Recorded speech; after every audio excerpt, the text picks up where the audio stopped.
I hope everyone is having a wonderful day, whether you're an hour away, 5 hours away, a day away, or behind. Wherever you are, I love you. Okay, I'm bad at being chipper, but hey, I need to find some type of intro to do. I'm going to just get certain things out of the way because one topic that I've been wanting to talk about but haven't had the time was the Ariana Grande concert. I believe happened Monday or Tuesday night. It was one of those nights. As we all know by now, there was an explosion at the concert in Manchester, England. 22 people died, 50 others were injured. It was a tragedy, and it has been confirmed that it was a suicide bomber. We don't necessarily know who is associated with that, but people are speculating that it's ISIS because they came out and claimed responsibility. However, from my understanding, ISIS is one of those groups that claim anything to scare people. That's what I am understanding, but it could very well be ISIS because I know that they were involved in other terrorist attacks before, but people aren't sure. They aren't 100% sure whether it's ISIS or another group. But the other day I learned that the person that caused the bombing was reported by mosque. He was kicked out of the mosque. He was reported by other Muslims. He was even reported by his friends when he started having ideations about killing people as a suicide bomber, but people did not listen to them at the time. And now we have this terrible tragedy where many children and teenagers were killed. It ranges from 6 to 19 years old, and it's a lot of little girls, a lot of little boys, queer children, those who are non-binary. Most of the children that were killed were a part of LGBTQIA. I believe a girlfriend and her boyfriend were killed. It was a lot of people, aunts, uncles, mothers, fathers, sisters, brothers, boyfriends, girlfriends. It's a tragedy all around, and I woke up that night because I took a long nap. So I looked at my phone on Twitter, and it said there was an explosion at the Ariana Grande concert, leaving 19 people dead. That was what they told us at the time, that it was 19 people. So I was like, what? Ariana Grande? Now, I like Ariana Grande. I like her music. So when I read that, I looked her up because I wanted to see if she was all right. I hope, it was a tragedy regardless, but I did not want another tragedy because I love Ariana Grande. She's super talented. She has a great voice. And I was making sure if she was okay. And I didn't hear from her in a long time. She hadn't tweeted in hours. So I thought the worst. But Ariana Grande finally tweeted and said, I am lost for words and I am sorry. And she does not have to apologize. It is not her fault. So many people are being assholes about it, saying Ariana Grande could have visited those people in the hospital. Yes, she's donating to the families for funerals, but she could visit as well. Ariana Grande is just as much as a victim as everyone else. That was her concert. She witnessed what happened. Her mother rushed fans backstage to safety. But yeah, y'all sitting there like Ariana Grande is just some entitled, bratty, superstar celebrity singer. That's not Ariana Grande at all. I think Ariana Grande is genuinely a good person. Sure, we've criticized Ariana Grande before. I wasn't above criticizing her along with other artists, but she's not a bad person. She's always been against terrorism. I've been following her since 2010. I was a fan of her music since Victorious. I thought, wow, she's so talented. She has a great voice. She's super pretty. She should be the most popular one on the show. Why aren't they giving her enough singing spots? Why is it just Victoria Justice? Remember that meme where Victoria's was I think we all sang. I like Victoria Justice, but I always believed that Ariana Grande had the best voice on the show, and I'm glad that she has made it this far. But for people to sit there and say, it's Ariana Grande, I listened to her music one time and I felt like dying, you're disgusting. You're cruel. You're hateful. You really shouldn't be talking, and people like you should not exist, but you do. And those sitting there blaming Islam, saying, it was an Islamic State group and blah, blah, blah. You know what I cannot stand? When media is messy. That's like when that man shot that old man on Facebook Live. They said it was Black Lives Matter, a Black Lives Matter man. See, y'all are messy. Y'all got people believing that Islam is involved with that stuff. There are so many terrorist organizations of various religious and creeds. Various religious groups and creeds. And here y'all are sitting there saying Islamic State group, like Islam, like probably one of the most peaceful religions that, I've learned about and heard from others, is involved in something like a bombing at an Ariana Grande concert with children. Even if someone is a part of a religion, that doesn't reflect all religions. And we know this with being Christians or being Catholics. And Christians have been involved in bombings as well. Like in America, abortion clinics are bombed. Like, come on, like y'all sitting there saying y'all pro-life, but yeah, y'all bombing doctors and women who are trying to live a better life and not be bogged down with a baby that they aren't ready for, and y'all killing those women because y'all are misogynistic. That's what y'all are. And I'm not going to say that it's all groups, but you know which ones are doing that. With the Westboro Church, all of that, we understand that those are extremists, but here y'all are just trying to put it all on Islam and say, them Islamic people, they're misogynistic. They don't know how to treat their women right. I want to hear that from other Muslim women, but I don't want to hear that from y'all. Like we all have our flaws with certain religious groups. I'm not going to sit there and say every group is perfect, but I'm not going to sit here and call them terrorists. It's ignorant, and I don't really want to talk about this anymore. So let's get to the daycare situation, daycare abuse. On Twitter, there was a viral post where a 2-year-old or a boy that looked to be from 2 to 3 years old went to daycare. His mom came to pick him up, and she found a knot on his head. Come to find out, he fractured his skull. Like, his skull was fractured. I'm glad the baby is alive, but she found that out after picking him up from daycare, and apparently the staff have no idea how that happened. And people have been making jokes, of course, and say, I'm going to bloody up the place and say, I don't know what happened. I went to the daycare to pick up my son, and he had a knot on his head. They said that he fractured his skull, and then the next thing I know, like, everyone's dead, except me and my son, and I don't know what happened, stuff like that.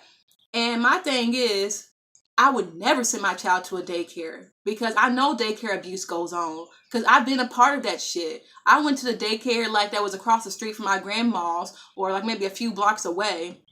My mom sent me there because it was convenient to her, but it wasn't convenient for me when I was being picked on my kids because I wanted to read. They gave me a hard time because I was the little autistic, neurodivergent child reading Harry Potter books. They made fun of me when I had my moments where I would like run up and down the room because with autism, I think autism and ADHD are comorbid. So I believe I do have ADHD, but it's never been officially diagnosed. But I do know that ADHD and autism are comorbid. Like they can be together. Like they aren't mutually exclusive from one another. So people would always make fun of me and stuff, and they would always try to embarrass me. If I didn't want to play outside, they would force me to do it, even though like I didn't get along with the other kids. I remember my first day at that place, the director put her hands around my throat because I was misbehaving, but it was my first day and I wasn't used to the daycare, and I didn't really like get any good vibes from that place. So everyone just kept yelling at me and like, you need to do this and you need to do that. So then this woman comes, and she was intimidating in size, like for children. And it's not to be fat phobic, but like when she came, like she was intimidating in size. And I'm just this small child. And she was in my face. And next thing you know, her hand was around my throat. And I was literally gagging.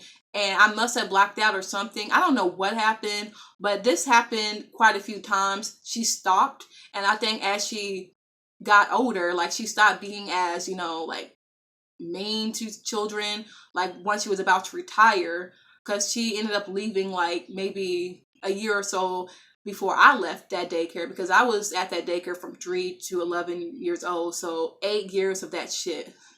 And that's why I would never really send my child to daycare. I didn't really have good times at YMCA either, because one girl would always say mean things to me, because Yeah, she would always say mean things to me and always pick on me and blah blah blah. We were cool at first. I do think that we were cool. Like when I first met her, we were kind of cool. But I guess once she realized that I was kind of weird and other kids didn't really like me very much, then she started being one of them. And she had referred to me as chocolate because I had clapped back at her so well that kids were laughing and she was furious. So she was like, "Listen, you chocolate, blah blah blah blah blah."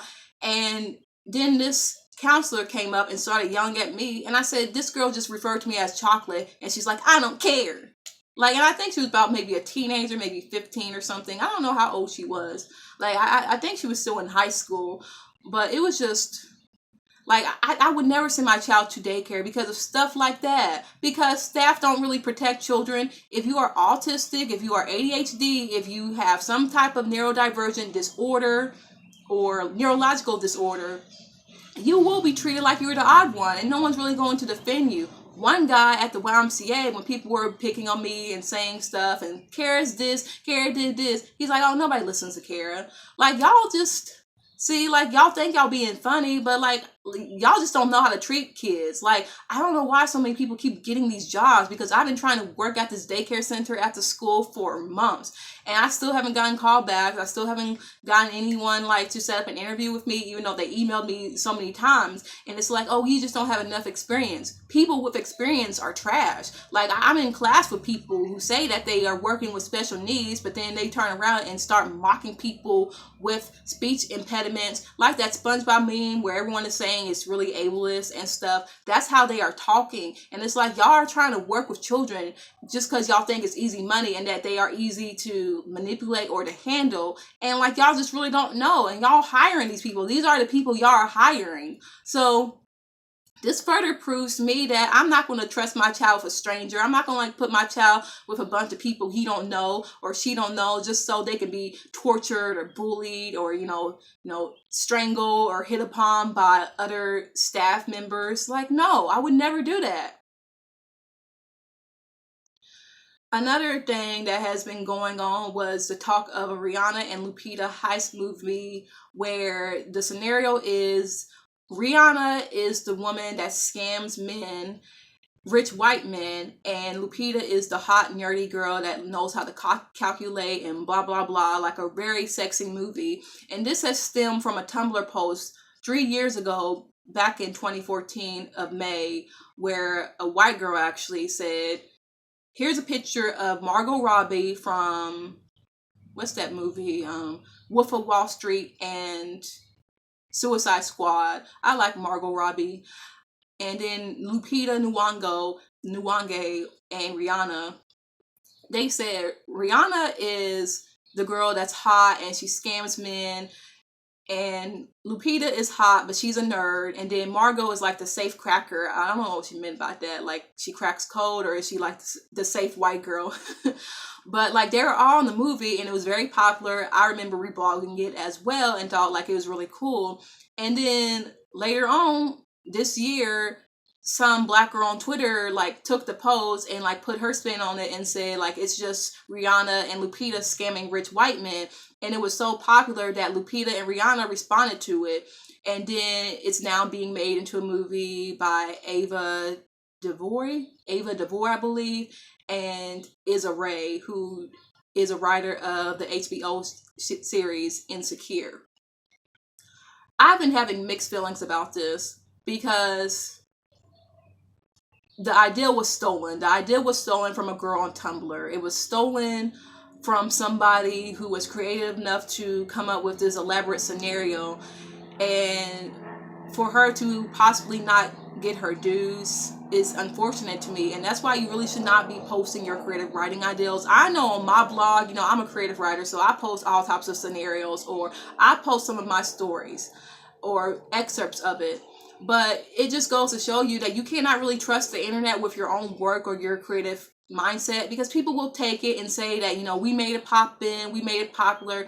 There are people saying, even though it wasn't her original idea, black Twitter made it popular, and it's black excellence. It's not black excellence if it is stolen. If you steal the ideal, no matter what the race the person is, you are not original. And people are just trying to say, well, it's not stealing, we all have similar ideals. if you look at the posts side by side, you can tell that the ideal was jacked. You can so tell that all she added was white men, and then like boom, like a different ideal. It's like copying and pasting. You know, you change a few words, but if you're not citing the sources, it's still plagiarism. So I hope the girl gets paid some way. I hope she should get a writing credit. She really should. And I'm kind of iffy about Iffy Ray, because people have criticized the fact that her show has classist undertones. People have said, you know, like she seems like one of those bougie black women that thinks that she's better than other black people, and like she's always wanting to say, you know, it's not just the, you know, ghetto hood kids that have a story to tell. Like we suburban kids need to tell our story too, and that's fine. But some of the people do say like she comes off as classist, and she says, well, that's just the way it is. And it's not, you know, classism, anti-black classism, being anti-ghetto, all of that is not normal. It should not be normalized, glorified, or glamorized. I still want to watch the show because it sounds interesting. It sounds funny. I don't have Netflix, so I really can't like get a hold of that. But I do find it funny that it's the most popular black women in Hollywood right now that are like latching on to the story that, you know, isn't really their ideal. And I'm not saying like they are bad people, they have ulterior motives, but they did think it was a black girl that had originally done it. So I feel like in their minds, if an unknown black girl is smart enough to come up with her own ideals and creative enough to come up with her own ideals, then she's smart and creative enough to write this whole story, instead of an already established black writer in Hollywood like jumping on the ideal that they didn't come up with themselves. So I do have mixed emotions about that. What else is there to talk about for me? Faith Evans and Notorious B.I.G.'s album. That album just came out. So get that album. It's very good. I love Faith Evans. That's my bitch. Snoop Dogg's album, Never Left. That's a very good album. Like, I haven't really enjoyed a Snoop Dogg song in years. Like, I do like Doggy Style. Like, I've been playing, I sound like one of those white kids at my high school that's like, I love Doggy Style. I don't really listen to a lot of rap, but I certainly love Snoop Doggy Dogg, especially from like my teachers at the high school that I went to. But, you know, I haven't really enjoyed a Snoop Dogg song in years. So if you're a fan of the old Snoop Dogg, get that album. Get the last album, Kool-Aid, as well, because that's pretty good, you know. But, like, if you miss the old Snoop Dogg, then Never Left really appeases you. Lil Yachty dropped his album yesterday. Go get that. Sign up the title. That's good. Bryson Tiller's album, if you're a fan of his, I'm not that big of a fan, but he's from Louisville, so I have to support him, I guess, even though some of his lyrics are hateful towards women. If you're a fan of his music, check that out. If you like trap soul, I believe that you probably like that as well. I mean, I feel like it's redundant, but hey, Gucci Mane, he dropped his album, so go get that. You know, I love Gucci Mane, like that's my nigga. Shakira, yeah, Shakira, check her out. Yes, I love Shakira, like, you know, the Queen of Colombia. Like, to me, like, we're studying Colombia right now, and we talked about Shakira, and it's like, yes, now I have something to study for my Spanish test for. So, like, get all of those albums, if you're a fan of any of those, like, especially the Faith Evans album. Like, it really brings back that old Faith Evans you missed from the mid 90s to the early 2000s, you know, that smoky voice and, you know, that hook girl sound. I love that Faith Evans, and I've been missing that. Especially I Don't Want It featuring Little C's, which is like an interlopation of the song We Don't Want It from Lil' Kim's Hardcore. That song is so dope as hell. Like, it's such a pretty melody. Like it's a pretty song, but it's nasty as fuck. Like, that's what's so funny about We Don't Want It off of Lil' Kim's Hardcore, is that it's like the prettiest beat you could ever hear. It's like so ethereal, but it's nasty as hell. And it's hardcore season, so I've been listening to a lot of hardcore and the Notorious B.I.G. and Faith Evans.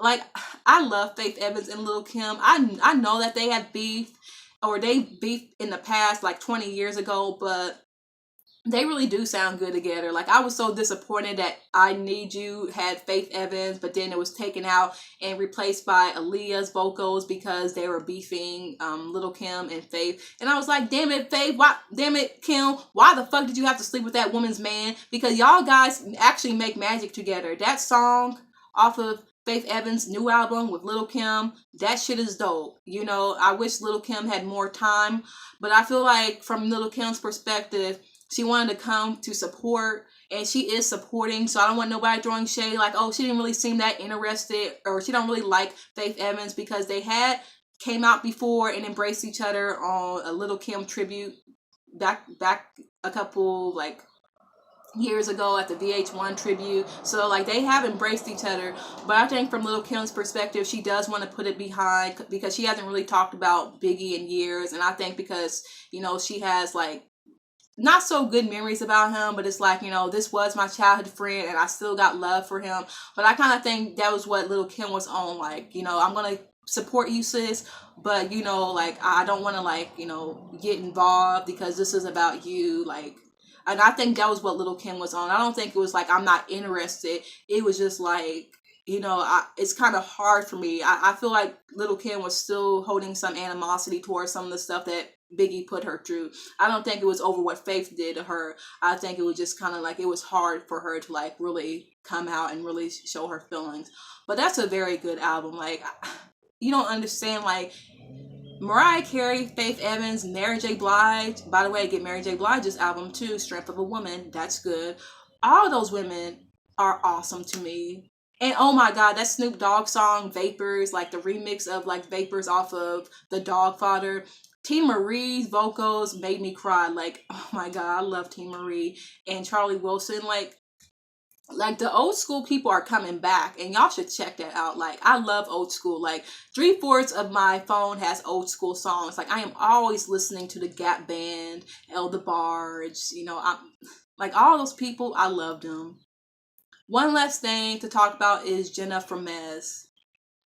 Girl, now I try to look past that comment you made a year ago, fuck racism, have mixed babies, and thought, you know, it's okay, you know, like maybe she don't know any better, maybe she didn't understand why it was problematic. So, you know, I try to look past that because I am a fan of yours. Like, I follow you on Instagram, and, you know, I like the stuff that you promote, positivity, fitness. You know, I've been trying some of your workout plans and your, you know, balanced yoga strategies that you do to, you know, just balance out your life and to get rid of stress. You know, I've been trying to follow some of your routines. Like, I see some of that, but Jennifer Mez was attacked a couple of days ago because there was a comment on one of the photos she was on that said Black women are the most insecure women on the planet and they are jealous of every other.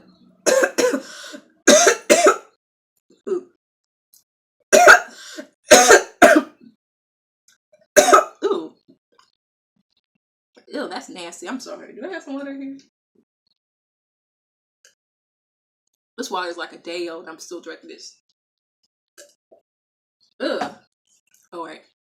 Jennifer Mess commented on another comment that said Black women are the most insecure and jealous women on the planet. They are jealous of every other ethnicity of women. You know, low self-esteem is a terrible thing. You know, that type of condescending language that we all hear before. Jenna commented on it saying, right. Now, to the average person, that looks like you are co-signing it. That looks like you are saying, right, you know, I agree, Black women are this and that. You know, like, I have experience with Black women. They are, you know, so, especially the darker skinned, full Black women, because Jennifer Mess is biracial, her mother is white, and her father is Black, and she had to remind us that on Twitter when people were calling her out for it. And I said something to her too, like, this is very disappointing because, like, I just would not expect that coming from you, of all people. But it's not the first time that people are part of that gang on Instagram. You know, like, do y'all follow some of King Box videos? I don't watch King Box, but do you watch some of King Box videos where there are a couple of girls and, like, they are, like, usually light-skinned or racially ambiguous? I follow most of them because, like, I don't like King Box, but I think they are funny. Like I don't care. Like, I follow some of them, but it's usually like that same group that may be like, I don't know why people don't like me because I'm light skinned. I'm like, I'm tired. I'm tired of having to explain that to people. And yes, y'all see me drag people all the time on Tumblr and Twitter, you know, when they say stuff like that. But I really try to give people the benefit of the doubt. I really try to say, you know, it's okay. They're still learning. You know, not all black people have to be woke. You know, I can't expect every person to get 100% of things. You know, they don't know better. You know, but I just think the comment Jenna responded to was very hurtful. You know, that's a very hurtful thing to see. And she tried to say, you know, my mom's white and my dad's black and I don't have an excuse to be racist, but that doesn't really help your case, because the issue wasn't a racism issue. The issue was a misogynoir issue, racism and misogyny towards black women. And we all know many black men that date or marry white women have animosity towards black women, and those white women have animosity towards us for some reason. You know, I don't understand why, because we weren't the ones that put them in chains, raped and tortured them. But hey, you know, that's how you feel. But it's like, it doesn't help your case. It just makes it look like this is where you get your ideologies from, your parents. And I don't want to like judge people that I don't know, but if you want to sit there and say those things about black women or co-sign those things from other people, and you say, well, my mom is white and my dad is black, so how could I be racist? I'm thinking, okay, like now I see where you get your ideologies from. You know, I see where you get your attitude towards black women from, in spite of the fact that you're black. You know, that's what I be thinking, you know. But, you know, like you deserve to get called out for it. Now, I did block that one site on Instagram that was calling you a hoe and a thought. Like, I'm not going to do that. I'm not going to make fun of your wide nose. Some people are doing that. I don't make fun of people's nose size, because I feel that it's rooted in anti-Arab sentiments, anti-Semitism, and anti-blackness. I don't make fun of noses. I don't make fun of the limbs and sizes, because I feel mocking somebody's nose is rooted in particular anti-Semitism and anti-blackness. I truly believe that. So I'm not going to make fun of your nose or anything. I don't think you're ugly. It's just, I think the comment you responded to was ugly. So, you know, I don't know what to say, you know, like, you know, I saw that Snapchat video and you didn't really apologize, and you were saying it's an explanation, but it wasn't really an explanation. It was just like, how could I be racist? And only, like, that's some head ass bullshit. Like, I be trying to follow people for their fashion and, you know, their like fitness and stuff, but then they be saying some head ass bullshit. So it's like, you know, I'm not going to listen to you about, you know, your ideals about race, because clearly that's not your forte. Clearly it's just fashion and fitness. But it's just, I don't know. I don't know. And then I say this was the last thing, but I forgot. Or maybe should I make another video about it? I think I will. I think I will make another video about this topic. So I'm just going to leave it there. I hope everyone has a nice day. And the next time you see me, I will probably have another hairstyle in my head, because I'm getting braids, cornrows. Yes, my summer hairstyle look. Bye.